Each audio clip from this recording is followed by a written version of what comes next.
Hello, everyone. I'm Dijon. I'm Amir. Welcome to the Mustardcast, the podcast about the art of storytelling and how it's used across different mediums. Once again, don't forget to like, comment, and subscribe if you want to see our channel grow, and to click the notification bell so that you're notified when we post. So, as usual, we're going to start with what media we're consuming. I'm going to start this time. I finished watching Lovecraft Country like the day before my HBO subscription was up, and what makes me mad about that is because I've been waiting. Adventure Time has a sequel series. Well, it's not a sequel series. It's a mini series that like expands on what some of the characters were doing after the end of the series. And they're longer episodes. They're like 45 minutes. And the first episode was about BMO, and they came out like months ago. And the second episode came out literally the day that my subscription ran out. And the second episode was about Marceline and Bubblegum. So, but Wonder Woman is going to be on HBO Max on the 25th. So I just have to avoid spoilers until the 25th when I resubscribe to watch Wonder Woman. And then I'll watch Adventure Time. What is it called? The Distant Lands is what the miniseries is called. But yeah, I finished Lovecraft Country. It was good. I'm not going to spoil it. Yeah, thank you, because I haven't finished it. Yeah, you haven't finished it. Yeah, Me and too. I don't want to spoil it for anyone else either. But I started to watch Fooly Cooley, which I hear people talk about it a lot. It's an anime, and people like say it's really good. So I started to watch it. It is weird. I'm not gonna finish watching it because it's too weird for me. It's really strange and it's very erratic and fast paced, and I just couldn't handle it. I also, this might surprise some people, but I think the first time I watched Samurai Champloo was when I was in elementary school, and I watched it since then, the first 23 episodes about 3 times, but there's 26 episodes. I've never finished it, but it's one of my favorite anime of all time. I've literally only watched the first 23 episodes until like a week ago. I finally watched the last 3 episodes of Samurai Champloo. So I've officially finally completed that show. I don't know why, but I just never finished it. It's not like I don't like it. It's one of my favorite anime of all time.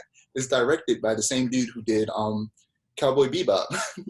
I love that show. Cowboy Bebop. Yeah. But I don't know why I just never finished it.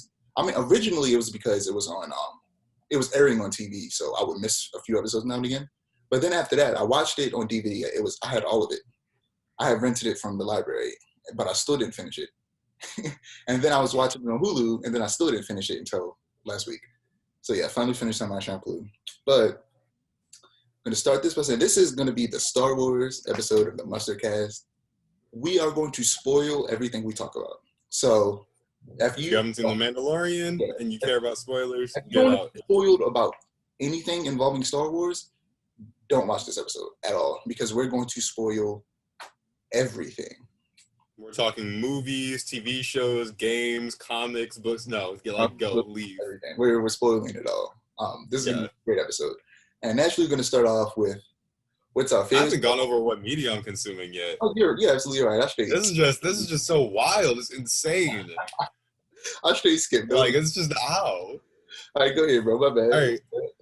It's always, whenever we record it, we always skip over one thing. Like, it's always something at the very beginning we skip over. I'll let you go first, and this time I went first, and then I forgot about you. I need to keep letting you go first every time. That way I don't forget. Okay. Media I've been consuming. We were talking about this, like, right before the podcast started. I started playing Assassin's Creed Valhalla. It's really good. It's way, way, way better than Assassin's Creed Odyssey. From an Assassin's Creed super fan. It's way better than Assassin's Creed Odyssey. I'm taking off my glasses. I look weird with these glasses on. They're screeners. They're the Berlizzi screeners. I'm just wearing the blackout blue light. I don't know why I'm wearing them though. My computer has a blue light filter on it anyway. It's really great from an Assassin's Creed fan standpoint. I like it a whole lot better than Odyssey. I actually was one of the few people that liked Odyssey. I'm a really big Greek mythology fan, though, so that probably has something to do with it. It was not a great Assassin's Creed game. It was a fine game. It was a fine regular game. Yeah, that's the thing about most recent Assassin's Creed games. They're good games, but they're not the best Assassin's Creed games specifically, because they stray so far from what Assassin's Creed has been for so long. And it's a bit odd, but they're not bad by any means. They're not bad, no. Origins, I feel like Origins was a great both Assassin's Creed Yeah, that and was the one that yeah. got me back into Assassin's Creed because after I played 4, Unity, just the reviews were bad, and I think I played it once. The parkour was great, the animation was great, but otherwise, I wasn't really feeling it. And after that, I just stopped playing Assassin's Creed games until Origins. Yeah, no, I feel like the last true Assassin's Creed game. No, I don't know because I would still count Valhalla and Origins both as true Assassin's Creed games. I feel like the last true Assassin's Creed game was probably Assassin's Creed 1. Just because Assassin's Creed 2 took out like everything that made Assassin's Creed 1 special as an Assassin's Creed game and just I like think that Assassin's Creed 2 built on all of that. I think I Black disagree Flag. heavily. I think Black Flag was the last like true Assassin's Creed game before they started kind of deviating a bit. I disagree heavily. I feel like okay, and this has nothing to do with Star Wars. I promise we're not going to go on too long for this. But I feel like in Assassin's Creed 1, right? The whole thing was you had 7 different sequences. In each sequence, you had side missions, and the side missions, if you did them, would give you a little bit more intel on your target that you had to assassinate. And if you assassinated the target, that would be the end of that sequence.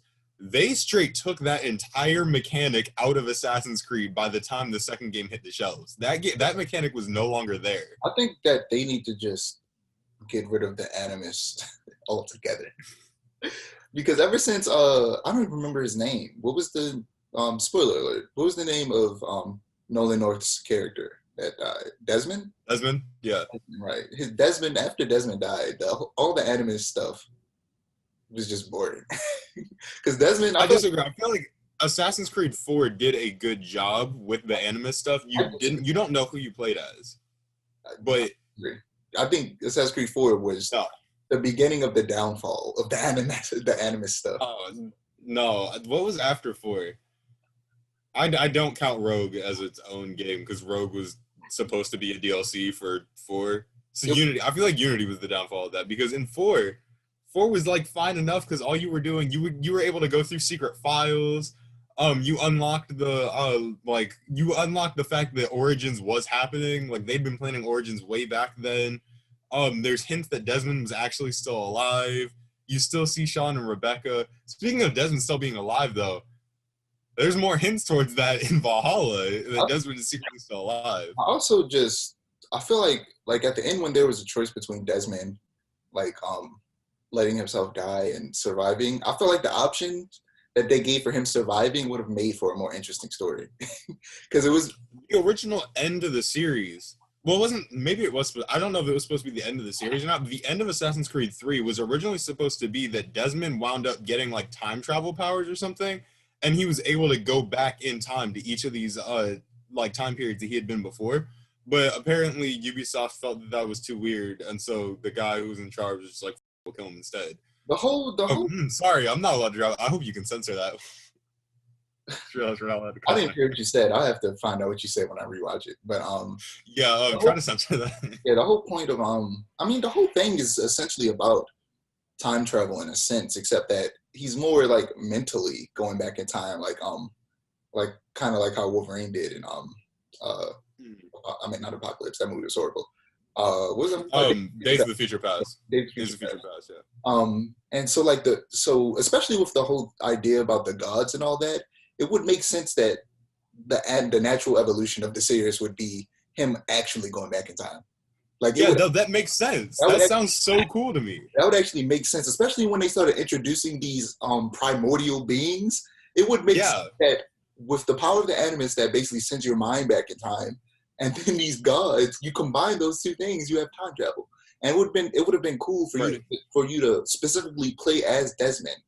And then not only that, but go back to the previous time periods you've gone to and meet your ancestors.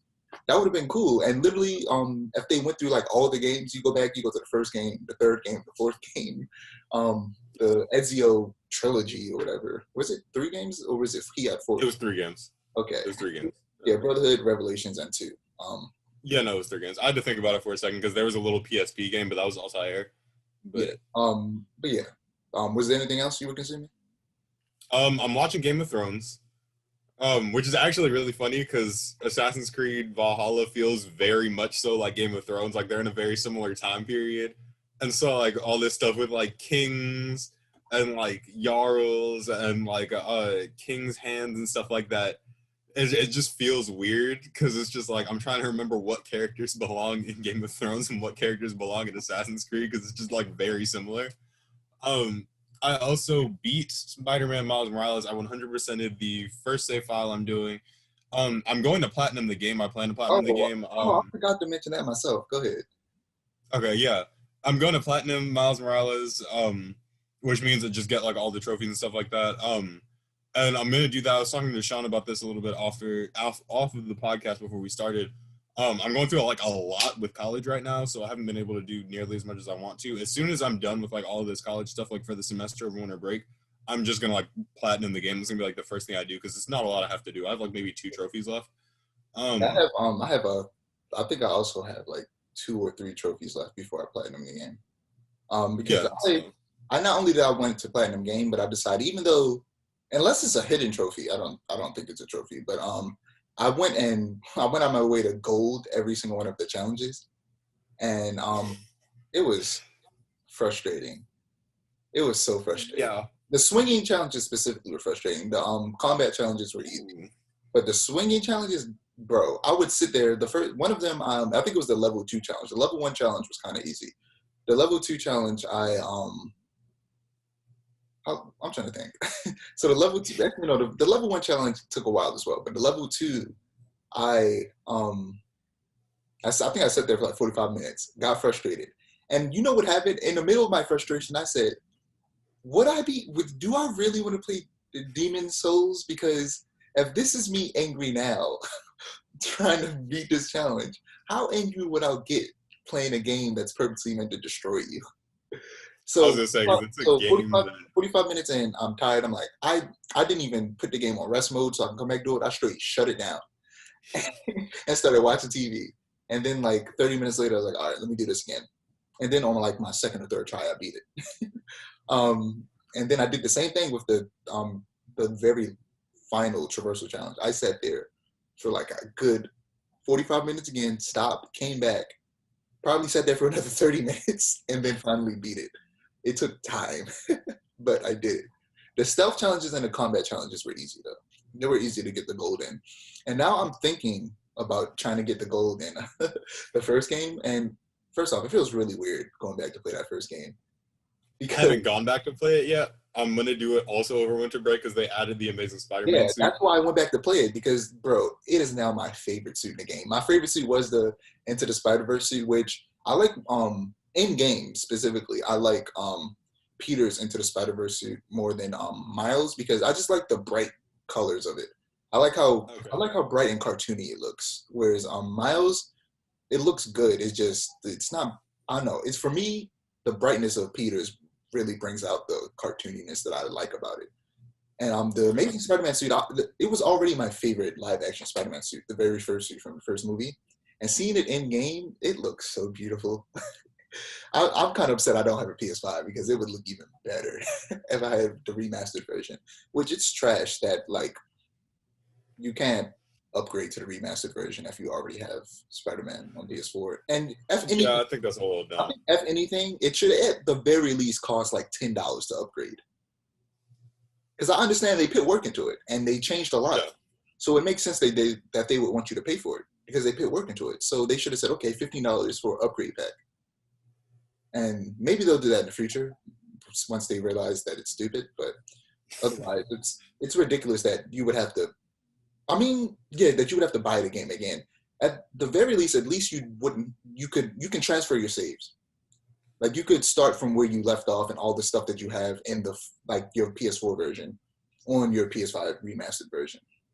At the very least, despite the fact that you still have to buy it, which is ridiculous. But let's not talk about Spider-Man too much. We might make a review video because I really want to do that.